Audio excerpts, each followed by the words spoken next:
आज तक रेडियो सुनता है सारा जहां।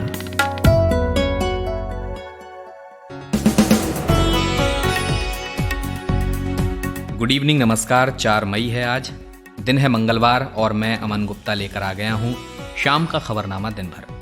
हर शाम हम यहाँ आपको देश दुनिया की खबरें बताते हैं, उन खबरों पर एनालिसिस करते हैं जिन्हें जानना आपके लिए ज़रूरी है। तो आज कौन सी खबरें हैं वो बताता हूँ।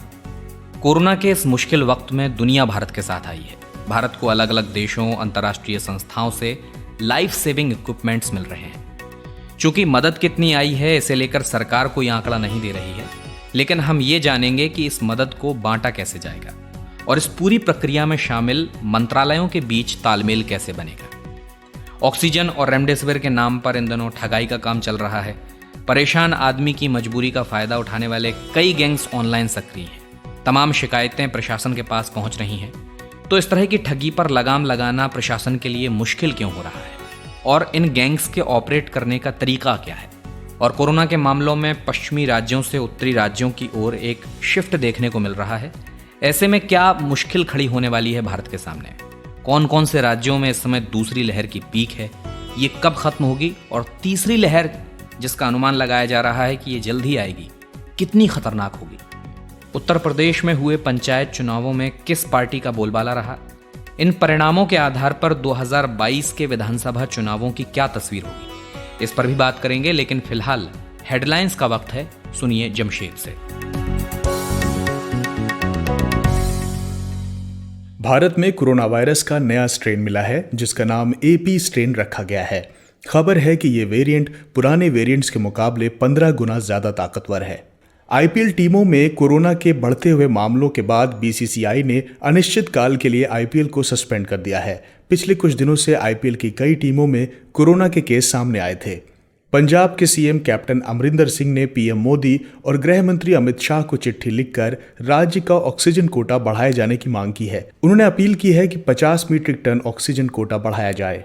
बिहार में 15 मई तक लॉकडाउन लगा दिया गया है। नीतीश सरकार ने क्राइसिस मैनेजमेंट ग्रुप को लॉकडाउन की डिटेल गाइडलाइन जारी करने का आदेश दिया है। इस दौरान सरकारी प्राइवेट कार्यालय सब बंद रहेंगे, सिर्फ जरूरी सेवाओं से जुड़े प्रतिष्ठान या संस्थान ही खुले रहेंगे। दिल्ली के CM अरविंद केजरीवाल ने ऐलान किया है कि दिल्ली में 72 लाख राशन कार्ड धारकों को 2 महीने तक मुफ्त में राशन मिलेगा। साथ ही ऑटो और टैक्सी चालकों को 5,000 रुपए की आर्थिक मदद दी जाएगी।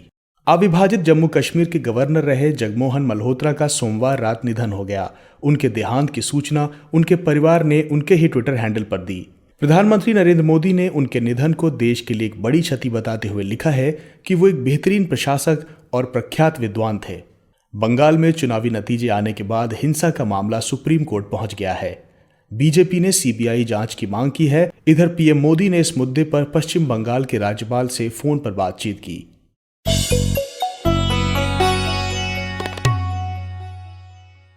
भारत में कोरोना की बढ़ती लहर ने हेल्थ इंफ्रास्ट्रक्चर को बुरी तरह प्रभावित किया है। ऑक्सीजन, बेड और दवाइयों की कमी से आने वाली मौत की खबरें आम हो गई हैं और इसी को देखते हुए भारत के लिए कई देशों ने मदद का हाथ आगे बढ़ाया है। Hong Kong, Romania, America, Dubai, Bangkok, Singapore जैसे 40 देशों और तमाम संस्थाओं ने ऑक्सीजन कंसंट्रेटर्स, दवाई, वैक्सीन और बहुत से मेडिकल इक्विपमेंट्स की खेप भारत को भेजी है। लेकिन अभी तक कितनी मदद आई है इसके बारे में कुछ भी पता नहीं चल रहा है। सरकार कोई आंकड़ा दे नहीं रही है। विपक्ष की ओर से इस पर लगातार सवाल किए जा रहे हैं। AIMIM प्रमुख असदुद्दीन ओवैसी ने भी सवाल उठाया है। उन्होंने कहा है कि भारत को कम से कम 300 टन अंतर्राष्ट्रीय सहायता मिली है, बावजूद इसके प्रधानमंत्री कार्यालय ये नहीं बता रहा कि उसके साथ हुआ क्या। उन्होंने ट्वीट करके पूछा है कि ब्यूरोक्रेटिक ड्रामे के कारण कितना लाइफ सेविंग मटेरियल स्टोरेज में अटक गया है।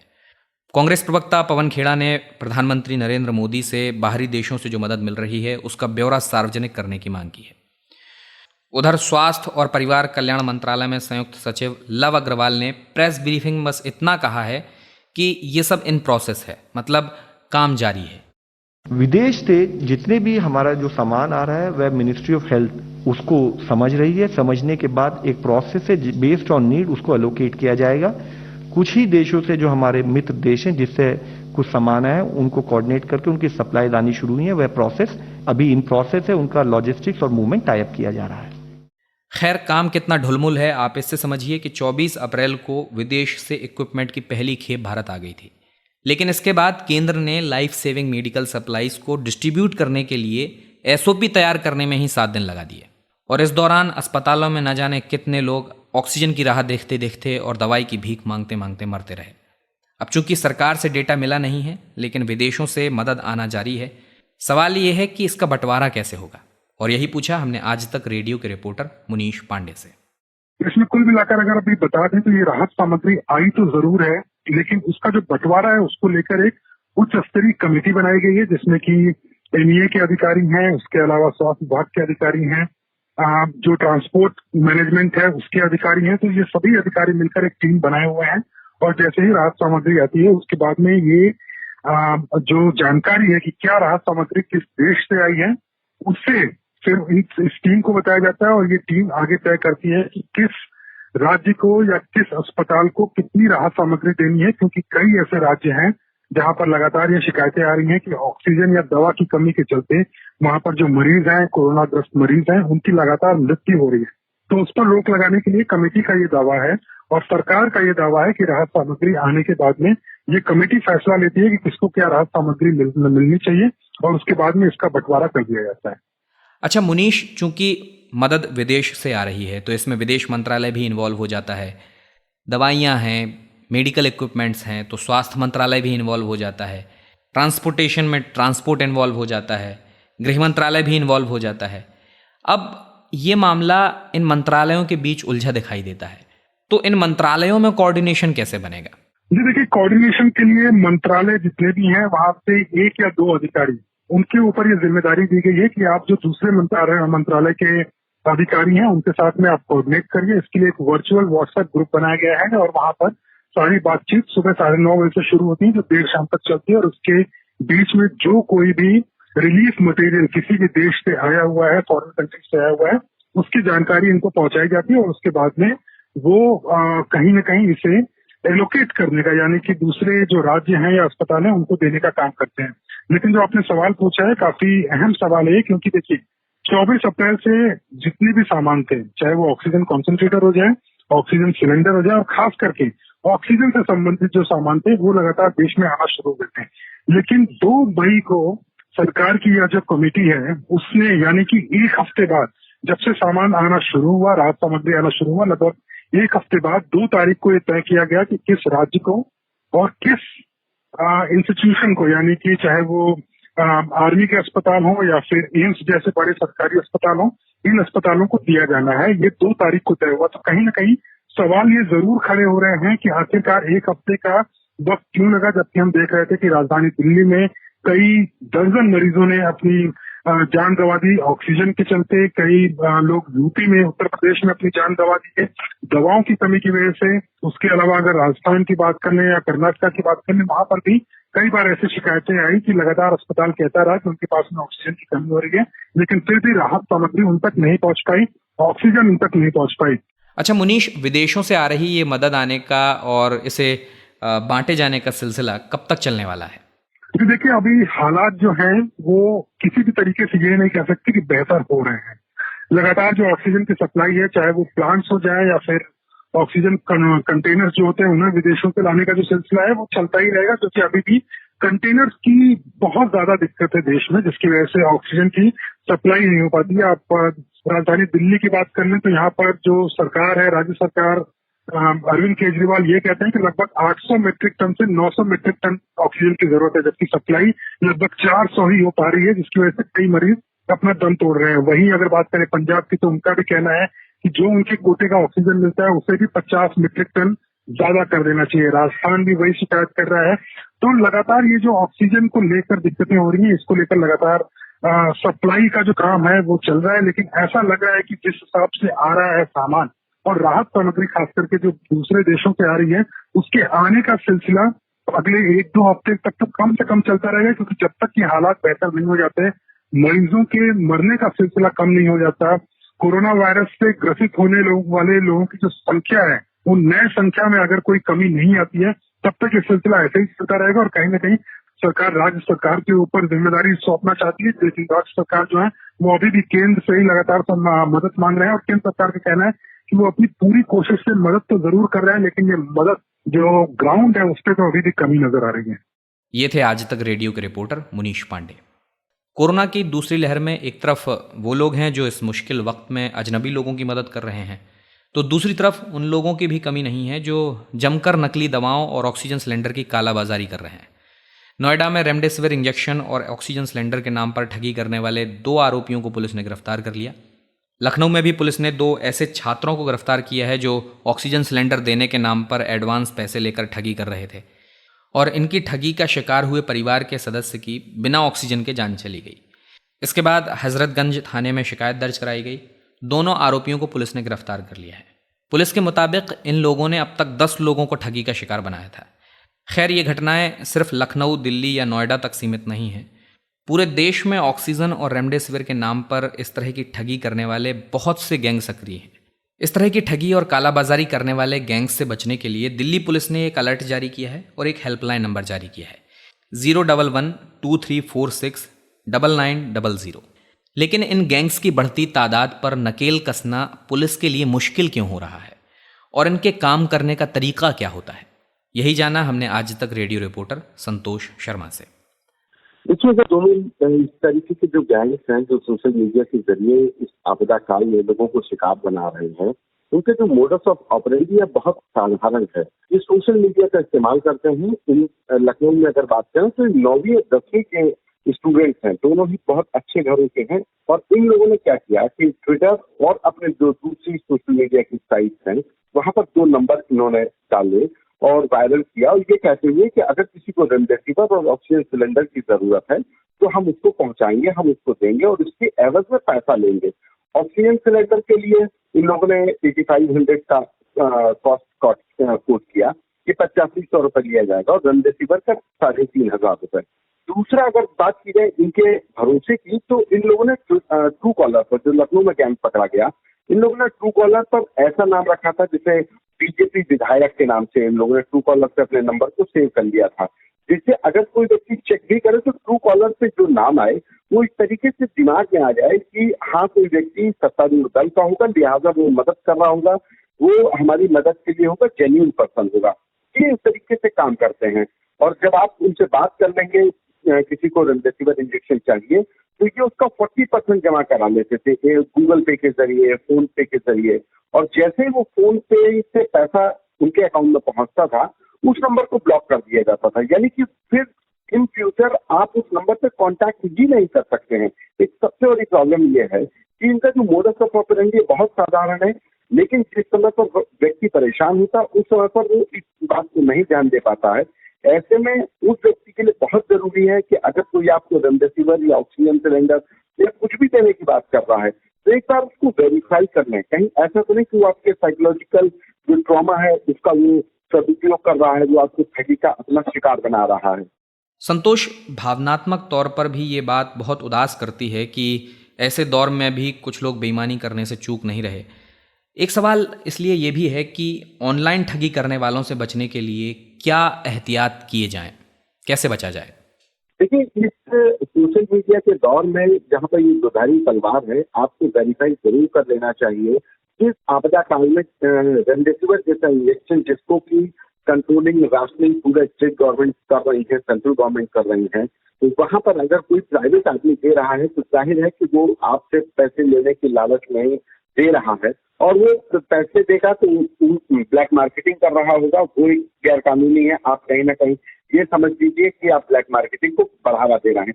दूसरा, इनसे बचने की अगर बात करें तो इनसे बचने का सिर्फ एक तरीका है कि आप ऐसे किसी भी नंबर को अगर वो गूगल पे या फोन पे करवा रहे हैं तो उस नंबर को जरूर वेरीफाई करा ले कि ये नंबर किस अकाउंट में जा रहा है। उसके बाद वो नंबर काम करेगा या नहीं करेगा, जब तक कि किसी व्यक्ति से वेरीफाई न हो जाए कि हाँ मुझे इन लोगों से मदद मिली, तब तक आप बिल्कुल किसी को पेमेंट ना करें, क्योंकि इस आपदा काल में लोग जो परेशान हैं उनसे ये लोग फायदा उठा रहे हैं, उनके जो मेंटल ट्रॉमा है उसका ये लोग फायदा उठा रहे हैं।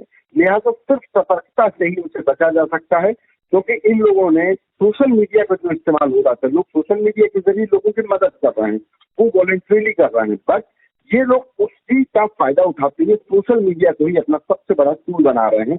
लिहाजा सतर्कता से ही बचा जा सकता है। जी, ये थे आज तक रेडियो रिपोर्टर संतोष शर्मा।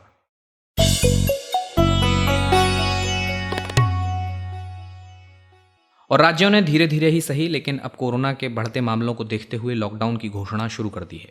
कई राज्यों में आंशिक, वीकेंड, नाइट या फुल लॉकडाउन लगाया जा चुका है। इस बीच देश भर में कोरोना के केस कभी घटते तो कभी बढ़ते नजर आ रहे हैं। हालांकि घटने बढ़ने का ये अंतर बहुत कम है। एक और ख़ास चीज़ इस ट्रेंड में देखने को मिल रही है वो ये कि अभी पश्चिमी भारत, जिसमें महाराष्ट्र, गुजरात जैसे राज्य आते हैं, वहाँ कोरोना के केसेस धीरे धीरे कम हो रहे हैं। लेकिन जब हमारी नज़र यूपी, एमपी, बंगाल, असम जैसे राज्यों पर जाती है तो यहाँ केस बढ़ने के आसार नज़र आते हैं। तो पश्चिम से ये शिफ्ट उत्तर की तरफ और तमाम राज्यों की तरफ क्यों दिख रहा है, इससे क्या मुश्किलें कोविड को लेकर यहाँ के राज्यों के सामने बढ़ने वाली हैं, इस पर आज तक से एम्स के डायरेक्टर रणदीप गुलेरिया ने बात की। क्या कहा उन्होंने, सुनिए। वेस्ट इंडिया की बात करें तो वहाँ पे केसेस स्टेबलाइज होके कुछ हद तक कम होने शुरू हुए हैं। तो महाराष्ट्र में तो अब ऐसा लगता है जैसे पीक आ गया है। अगर हम सेंट्रल इंडिया की बात करें, दिल्ली और आसपास के क्षेत्र की, तो उसमें मुझे लगता है अभी कुछ दिन और लगेंगे। हो सकता है कि मिडिल ऑफ दिस मंथ तक शायद पीक आ जाए, लेकिन ये डिपेंड करता है कि हम लोग कितना कोविड अप्रोप्रिएट बिहेवियर मेंटेन करते हैं जिससे वायरस को आगे फैलने ना दें। लेकिन डर यही है कि फिर जो पैंडेमिक है थोड़ा ईस्ट इंडिया की तरफ ना फैले, कि वहां पे केसेस बढ़ना शुरू हो। असम और बंगाल में देखें तो वहां पे अभी केसेस बढ़ने शुरू हुए हैं, तो ये भी एक चिंता का विषय है। ये थे एम्स के डायरेक्टर रणदीप गुलेरिया। तो सवाल ये भी पैदा होता है कि कौन कौन से राज्यों में अभी कोरोना पीक पर है। आने वाले दिनों में उत्तर प्रदेश, असम, बंगाल के अलावा कौन कौन से राज्य होंगे जिन पर कोरोना का खतरा मंडराने वाला है, ये पूछा मैंने public health policy expert doctor Chandrakant Lahariya से।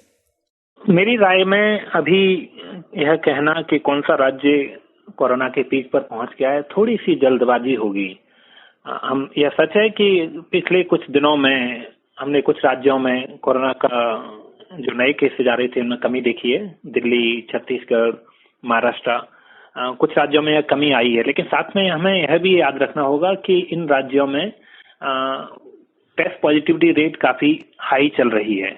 और जब अगर हम टेस्ट का थोड़ा बदलाव लाएंगे, टेस्ट की संख्या बढ़ेगी, तो हो सकता है एब्सोल्यूट नंबर ऑफ केसेज जो हैं वो अभी उसी स्तर पर आ जाएं। तो फिलहाल यह कहना जल्दबाजी होगा, लेकिन कुछ अच्छे संकेत हैं, उनको हमें याद भी रखना होगा। साथ में यह भी देखने को मिल रहा है कि बिहार, उत्तर प्रदेश में कुछ जगह, असम, वेस्ट बंगाल, इन सब राज्यों में पहले से अधिक केसेज आ रहे हैं। फिलहाल दक्षिण भारत में देखा जाए तो केस तुलनात्मक रूप से कम है, लेकिन वहां पर भी यह कहना जल्दबाजी होगा कि अब केस नहीं आएंगे। तो कुल मिला के कहें तो चूंकि हम सेकेंड वेव के मध्य में हैं, लगभग वेव अभी भी चल रही है, मेरा मानना है कि जब तक टेस्ट पॉजिटिविटी रेट एक राष्ट्रीय स्तर पर 10% से या उससे भी कम नहीं आ जाती, और दरअसल ये 5% से कम होनी चाहिए, तब तक इसका आकलन करना मुश्किल होगा। साथ में मैं यह भी कहूंगा कि हमें कोई भी जल्दबाजी नहीं करनी होगी। केसेज के पीक कम हो गए हैं, नहीं हो गए हैं, जब तक एब्सोल्यूट नंबर ऑफ केसेज बहुत हाई आ रहे हैं, उनको स्वास्थ्य सुविधाएं प्रदान करनी है। मेरी राय में एज ए एपिडेमियोलॉजिस्ट मैं कहूंगा कि इस बात का आकलन कि पीक कब आया था और कब खत्म हो गया, वो जब यह लहर खत्म होगी उसके अंत में ही करना चाहिए, उससे पहले करना जल्दबाजी है। अच्छा डॉक्टर चंद्रकांत, अगर हम कोरोना के इस दूसरी पीक की बात करें तो ये पूरी तरह खत्म होता कब दिखाई देता है, और जो तीसरी पीक की बात की जा रही है वो कितना खतरनाक दिख रहा है? सबसे पहली बात है कि अभी जो सेकेंड वेव चल रही है उसका पीक कब आएगा, इस पर कुछ मॉडलिंग की गई है। लेकिन साथ में हम यह भी जानते हैं कि एक पूरे देश का एक डिफरेंट पीक होगा और राज्यों में अलग अलग पीक होंगे। तो पूरा देश का पीक राज्यों में क्या हो रहा है इस बात को दर्शाता है। तो हो सकता है कि देश का पीक निकल जाए जो हम नेशनल स्तर पर देखें तो, लेकिन कुछ राज्य उसके बावजूद केसेज बढ़ते हुए नजर आए। तो फिलहाल यह कह सकते हैं कि कम से कम 4 से 6 सप्ताह तक इंतजार करना होगा, और उसके बाद अगर केसेज एक सस्टेनेबल वे में डाउनवर्ड ट्रेंड दिखता है, एपिडेमियोलॉजी की भाषा में इसको कहते हैं बेल शेप्ड कर्व, जिसमें ऊपर जाता है और नीचे गिर के आता है। जब तक नीचे वापस लौट के नहीं आ जाता और उसके बाद फ्लैटन नहीं हो जाता, तब तक हम इस लहर को खत्म नहीं मानेंगे, और ऐसा होने में कम से कम 4 से 6 सप्ताह लगेंगे ही। जहां तक तीसरी वेव की बात करें तो इस बात के ऊपर निर्भर करेगा कि इस वेव में कितने लोग संक्रमित हुए हैं, साथ में इसके बाद लोग कोविड अप्रोप्रिएट बिहेवियर का किस हद तक पालन करते हैं, और तीसरी बात कि वैक्सीन का कवरेज कहां तक पहुंच गया है। तो प्री एग्जिस्टिंग इम्यूनिटी जो नेचुरल इन्फेक्शन के बाद आएगी, कोविड अप्रोप्रिएट बिहेवियर और वैक्सीन, इन तीनों को मिलाकर जो परिणाम निकलेगा वो निर्धारित करेगा कि तीसरी वेव कैसी होगी। मुझे लगता है कि जिस तरह की गंभीर सेकेंड वेव से हम गुजर रहे हैं, आने वाली कोई भी वेव इससे कम होगी, और 1918 से 1920 की जो पेंडेमिक का अगर हम अनुभव के आधार पर देखें तो तीसरी और चौथी लहरें काफी छोटी थी। हमेशा ही दूसरी लहर सबसे ज्यादा तेज होती है। तो हम आशा रख सकते हैं, लेकिन आशा बनाए रखने के लिए जरूरी है कि लोग कोविड अप्रोप्रिएट बिहेवियर का पालन करें, हम वैक्सीन लगवाते रहें और सारी सावधानियां बरतें। ये थे public health policy expert doctor Chandrakant Lahariya. 5 राज्यों में विधानसभा चुनाव संपन्न हुए। इन चुनावों में भाजपा और कांग्रेस दोनों नेशनल पार्टीज के लिए बड़ी सीख रही। कांग्रेस को तो चौतरफा शिकस्त मिली, लेकिन भाजपा को खासकर पश्चिम बंगाल में बहुत ज़्यादा उम्मीद थी, लेकिन प्रदर्शन मनमाफिक नहीं रहा। इन्हीं चुनावों के साथ साथ 4 चरणों में पंचायत चुनाव भी हुए उत्तर प्रदेश में। वैसे तो पंचायत चुनाव उत्तर प्रदेश में पार्टी सिंबल्स पर नहीं होता, लेकिन बात यह है कि सभी पॉलिटिकल पार्टीज ने अपने अपने स्तर पर उम्मीदवारों का सिलेक्शन किया, उनके लिए प्रचार भी किया। पंचायत चुनाव की गिनती मोटा मोटी अब पूरी हो चुकी है। एक तरफ बीजेपी का दावा यह है कि उसने अधिकतर सीटें जीती हैं। चुनाव आयोग ने अभी अंतिम परिणामों की घोषणा नहीं की है, लेकिन ग्राउंड से आ रहे रिपोर्ट अलग ही सूरत बयां कर रहे हैं। कहा जा रहा है कि पार्टी को अपने स्ट्रॉन्ग होल्ड्स मथुरा, अयोध्या, वाराणसी और पश्चिमी यूपी की अधिकांश जगहों पर हार का स्वाद चखना पड़ा है। वहीं सपा भाजपा के सामने मजबूती के साथ खड़ी नजर आई। भाजपा के इस बुरे प्रदर्शन की वजह क्या है? क्या इन चुनाव परिणामों को 2022 के पहले योगी सरकार का लिटमस टेस्ट माना जाए?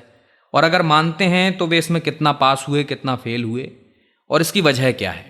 इन्हीं सवालों के जवाब तलाशने के लिए मैंने बात की लखनऊ में आज तक रेडियो रिपोर्टर कुमार अभिषेक से, और उनसे पूछा कि पंचायत चुनाव के परिणामों के नतीजों का मोटा मोटी जिस्ट क्या है, खासकर बीजेपी के लिहाज से क्या टेक अवे हैं। उत्तर प्रदेश में जो ये पंचायत चुनाव के नतीजे आए हैं, ये बेहद ही दिलचस्प हैं। बीजेपी के लिए खतरे की घंटी भी है। बीजेपी ने हालांकि दावा किया है कि वो बहुमत के नज़दीक पहुंच चुकी है और बहुमत मिलेगा, लेकिन जब हमने अगर हम नतीजों पर गौर करते हैं, देखते हैं, तो साफ पता चलता है कि समाजवादी पार्टी ने ज़बरदस्त मुकाबला किया है बीजेपी का। और बीजेपी के लिए तो कई ज़िले ऐसे हैं जहां पर बीजेपी उम्मीद से ही बेहद ही ख़राब बीजेपी का प्रदर्शन रहा है। अयोध्या जो कि बीजेपी की पूरी राजनीति की केंद्र में है, वहाँ बहुत बुरी तरह बीजेपी हारी है। जितने भी यादव परिवार के गढ़ हैं जहाँ पहले से सपा मजबूत थी, वहाँ तो लगभग बीजेपी का सफाया जैसा है। इटावा, मैनपुरी, एटा, ऐसे जगहों पर बीजेपी की स्थिति कह सकते हैं बेहद ही खराब है। प्रधानमंत्री मोदी का क्षेत्र जो कि बनारस है, वहाँ बीजेपी आधी सीटें नहीं जीत पाई है। 17 में 8 तक बीजेपी पहुँच पाई। गोरखपुर में बीजेपी और समाजवादी पार्टी में ज़बरदस्त टक्कर दिखाई दी है। इसके अलावा अगर आप देख लें तो बिजनौर, शामली, मथुरा, इसके अलावा अमरोहा, ऐसी कितनी सीटें हैं जहां पर समाजवादी पार्टी ने बीजेपी को बहुत बुरी तरीके से पीछे छोड़ा है। चाहे वो गोंडा हो, उन्नाव हो, और यहाँ तक लखनऊ में भी बीजेपी की स्थिति अच्छी नहीं है। कुल मिलाकर ये कहा जा सकता है कि बीजेपी दावा भले कर ले, लेकिन ज़मीनी हकीकत इस बार ये है कि बीजेपी जैसा सोच रही थी कि वो इस बार 2/3 आंकड़े आएंगी, वो खुद बहुमत के आसपास आने के लिए स्ट्रगल कर रही है। तो ये हाल उत्तर प्रदेश में इस बार बीजेपी का हुआ है। हालांकि पार्टी नेता अभी इस बात को लेकर के इंतज़ार करने के मूड में है कि जब तक पूरी तरीके से सारे नतीजे नहीं आ जाते हैं, तब तक वो कुछ बोलना नहीं चाहते। लेकिन हर कोई जानता है कि समाजवादी पार्टी और बीजेपी की भीषण टक्कर इस बार दिखाई दी है, और समाजवादी पार्टी के लिए ये जिसे हम यूपी का सेमीफाइनल कह रहे हैं, बहुत शानदार रहा है। अच्छा अभिषेक, समाजवादी पार्टी और अजीत सिंह की राष्ट्रीय लोकदल की इन चुनावों में स्थिति क्या रही? किसान आंदोलन के असर की बहुत बात की गई, चुनावी तौर पर इसका फायदा कैसे मिला है? देखिए, अगर सबसे ज़्यादा चर्चा में इस चुनाव के पहले कोई था तो वो था किसानों का आंदोलन, और पश्चिमी यूपी में किसान आंदोलन ने अपना असर दिखाया है। आरएलडी जो अजीत सिंह की पार्टी है, उसने बहुत बढ़िया परफॉर्म किया है इस पंचायत चुनाव में। जो जाटलैंड जिसे हम कहते हैं, या जो किसानों का क्षेत्र है उस इलाके में, यानी कि जाटलैंड जो कि बीजेपी का गढ़ बन गया था, इस बार पंचायत चुनाव ने ये दिखा दिया है कि लोगों की नाराज़गी, जाटों की नाराज़गी और किसानों की नाराज़गी कैसी है। चाहे बागपत हो, चाहे शामली हो, मथुरा हो, बिजनौर हो, इस तरीके के जितने ज़िले पश्चिमी यूपी के हैं, वहाँ इस बार आरएलडी ने बहुत अच्छा प्रदर्शन किया है। और आरएलडी का प्रदर्शन करने के साथ साथ वहाँ सपा ने भी ठीक ठाक प्रदर्शन किया है। तो आरएलडी और सपा दोनों का गठबंधन चुनाव के पहले है, आने वाले वक्त में भी रहेगा। ऐसी स्थिति में ये बीजेपी के लिए एक कह सकते हैं कि बड़ा झटके जैसा है। और किसान आंदोलन ने सबसे पहले अगर किसी इलाके में बीजेपी को नुकसान पहुंचाया है सबसे ज़्यादा, तो वो पश्चिमी यूपी है। अब बीजेपी को नए स्ट्रेटजी पर इसमें सोचना होगा, क्योंकि आने वाले चुनाव अब 2022 के हैं। इसे आप सेमीफाइनल कह लीजिए, लेकिन 2022 फाइनल है। और जो भी जाटलैंड है या जो भी किसानों के इलाके माने जाते हैं पश्चिमी उत्तर प्रदेश में, वहाँ पर बीजेपी को बहुत भारी नुकसान दिखाई दिया है इस पंचायत चुनाव में। और कहीं ना कहीं जाट वोट जो है वो इस बार शिफ्ट होता हुआ दिख रहा है आरएलडी के साथ, अजीत सिंह की पार्टी के साथ। आने वाला जो चुनाव है वो बीजेपी को भारी पड़ सकता है अगर बीजेपी ने अपना कोर्स करेक्शन नहीं किया तो। अब देखना ये होगा, दिलचस्प होगा कि किसान आंदोलन और ख़ास करके जाटों की नाराज़गी का जो ये असर इस चुनाव में तो दिख रहा है, लेकिन आगे क्या बीजेपी से किसी भी तरीके से कंट्रोल कर पाती है या नहीं। अभिषेक, बसपा तो आम चुनावों में पूरी तरह धराशायी नजर आई, पंचायत चुनाव में क्या वो अपना पुराना लय हासिल कर पाई है? देखिए, शायद ये पहली बार है जब बहुजन समाज पार्टी यानी मायावती ने अपने उम्मीदवार बाकायदा इस पंचायत चुनाव में उतारे हैं। और हालांकि तमाम पार्टियों ने पार्टी वाइज या कह सकते हैं अधिकृत उम्मीदवार पहली दफ़ा उतारे हैं, लेकिन मायावती का अपना कैंडिडेट उतारना चौंकाने वाला था। मायावती अमूमन न तो कोई भी उपचुनाव लड़ती थी और ना ही इतने लोकल चुनाव में अपने पार्टी को झोंकती थी, लेकिन पहली बार उन्होंने भी अपने काडर को आजमाया है। और 2022 के चुनाव के पहले जिसे कहते हैं टेस्ट करना अपने काडर को, उन्होंने वो किया। लेकिन जो नतीजे आए हैं वो बहुजन समाज पार्टी के लिए उत्साहवर्धक नहीं है। हालांकि तीसरे नंबर की पार्टी बनकर के बहुजन समाज पार्टी उभरी है। कई स्थानों पर उसने अच्छा परफॉर्म किया है। बहुजन समाज पार्टी ने कई जगहों पर नंबर 1 रही है। बुंदेलखंड में भी कई जिलों में उसने अच्छा परफॉर्म किया है। पश्चिमी उत्तर प्रदेश में भी उसने कई जगहों पर अच्छा प्रदर्शन किया है। मथुरा में भी उसके प्रदर्शन अच्छे हैं। बनारस में भी उसने अच्छी सीटें जीती हैं। लेकिन यहाँ तक कि लखनऊ में भी बीएसपी ने अच्छी सीटें जीती हैं। लेकिन जिस तरह के सीटों की उम्मीद बसपा को थी, बसपा उतनी सीटें नहीं जीत पाई है। कुल जितने पदों पर चुनाव हुए हैं पंचायत सदस्यों के, उसमें लगभग 10 से 15% सीटें ही बीएसपी के खाते में जाती हुई दिख रही हैं।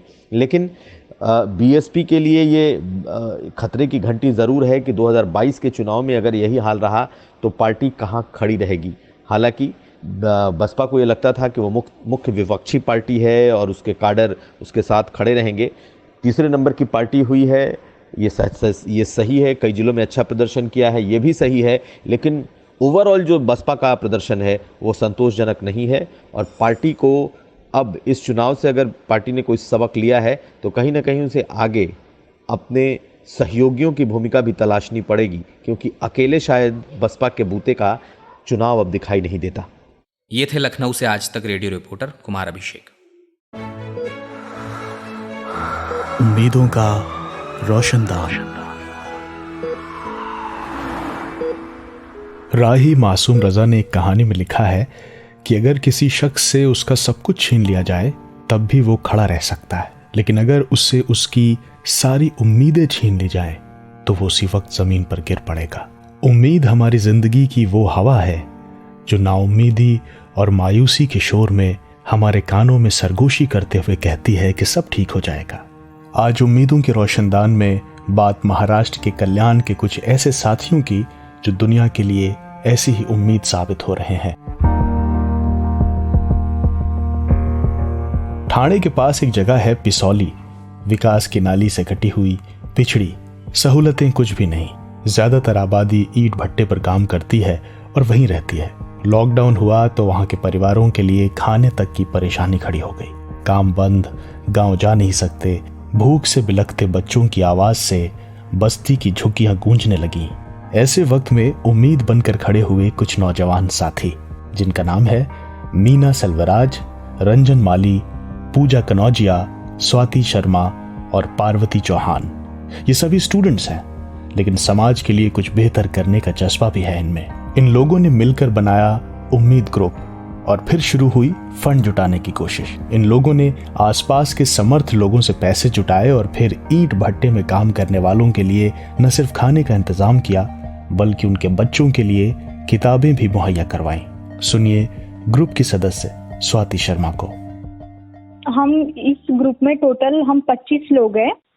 बस्ती में जाकर हम बस्ती के जो प्रॉब्लम्स होते हैं वो उसके ऊपर डिस्कस करते हैं, फिर उस पर हमें एक्शन क्या लेना है ये सब हम डिस्कस करके, और कई बार हमें नगर सेवक उनकी भी जरूरत लगती है कि उनसे कोई परमिशन लेटर लेना है, और आर्थिक मदद लेने के लिए भी हम उनके पास कई बार जाते हैं। हमने आज तक कम से कम 30 to 40 फैमिलीज को मदद की है, वो ईंट भट्टी में ही सिर्फ। उसके अलावा अगर हम लोग बच्चों का काउंट लेंगे तो वो काफी ज्यादा होगा, 50-60 बच्चों से ज्यादा हम लोग ने बुक्स दिए हैं, और हम लोग ने अराउंड 30 फैमिलीज को राशन का किट बांटा है।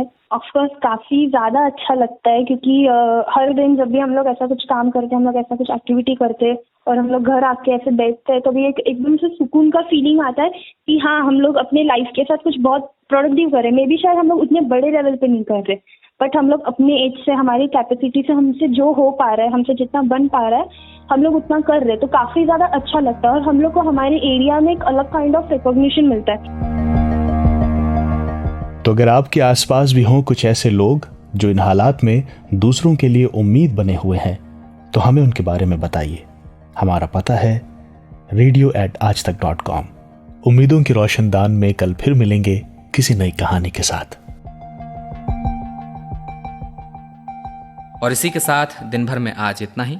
अगर आप दिन भर से जुड़ा कोई फीडबैक हमें देना चाहते हैं, या आज तक रेडियो के किसी भी कार्यक्रम से जुड़ा कोई सुझाव या शिकायत भी करना चाहते हैं, तो हमें radio@aajtak.com पर ईमेल कर सकते हैं। हम आपके ईमेल्स को प्रोग्राम्स में शामिल करते हैं, तो ईमेल ज़रूर भेजते रहिए। और इस प्रोग्राम को आप तमाम ऑडियो OTT प्लेटफॉर्म्स पर भी जाकर सब्सक्राइब कर सकते हैं। इसका फ़ायदा ये होगा कि आपसे कोई भी अपडेट मिस नहीं होगा। इस दिन भर के लिए साउंड मिक्सिंग कर रहे थे हमारे साथी कपिल देव सिंह। अब आपसे मैं अमन गुप्ता इजाज़त चाहूँगा। कल फिर होगी आपसे मुलाकात, तब तक के लिए नमस्कार।